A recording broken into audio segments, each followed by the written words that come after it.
শোনো শোনো সবাই করি আজ শুরু গুণের নামটা শিখি খুব সোজা গুরু এক গুণে এক এক গুণের কঠিন হাততালি দাও সবাই নাম তার র‍্যাপ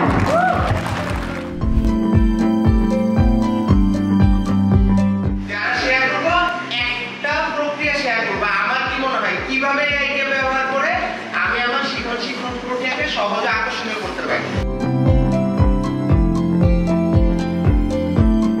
অনেক জটিল জটিল বিষয়গুলো আছে যেগুলো স্টুডেন্টদের কাছে আমরা যদি এআইয়ের মাধ্যমে অথবা প্রযুক্তির মাধ্যমে উপস্থাপন করি আমাদের কষ্টটা অনেক কম হয়ে যায়, সেক্ষেত্রে অল্প সময়তে আমরা আমাদের কাঙ্ক্ষিত লক্ষ্যে পৌঁছাইতে পারি। ক্লাসে যে আমরা বিভিন্ন জটিল বা বিজ্ঞানের যে জটিল বিষয়গুলো আছে টপিকগুলো আছে সেগুলো আমরা উপস্থাপনের ক্ষেত্রে এআই জেনারেট করতে পারি। তারপরে মূল্যায়নের ক্ষেত্রেও আমরা খুব সহজে এআই নিতে পারি, প্রশ্নপত্র প্রণয়নের ক্ষেত্রেও আমরা এআইয়ের সহযোগিতা নিতে পারি। তবে মনে করি সকল ক্ষেত্রে এআই এবং মানুষ দুইটার সম্পৃক্ততার মাধ্যমে আমার শ্রেণী কার্যক্রম পরিচালনা করলে ভালো হবে।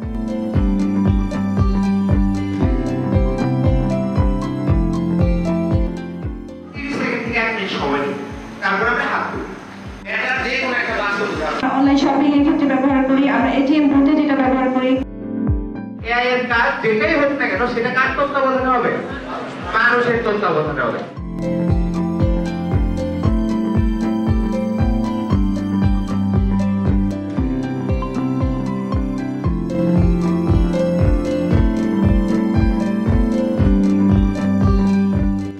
শিখন শেখানোর যে পদ্ধতি, মূল্যায়নের যে পদ্ধতি, শিক্ষার্থীকে নতুন কিছু শেখানোর যে উদ্দেশ্য, নতুন প্রযুক্তি ব্যবহারের মাধ্যমে বা এআই ব্যবহারের মাধ্যমে সঠিকভাবে বাস্তবায়ন করা যাবে।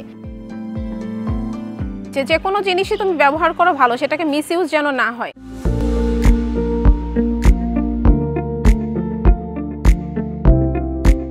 এআই আপনাকে আপনার যা প্রয়োজন সবকিছু দিবে। দিয়েছিলাম হলো গাছের কাঁঠাল গোফেদের প্রবাদ অনুসারে একটি ছবি তৈরি করো, কয়েকটি কাঁঠাল গাছ এবং গাছের উপরে বসে নিচের একজন লোকের দিকে তাকিয়ে আছে এমন ভাবে ছবিটি বানাও।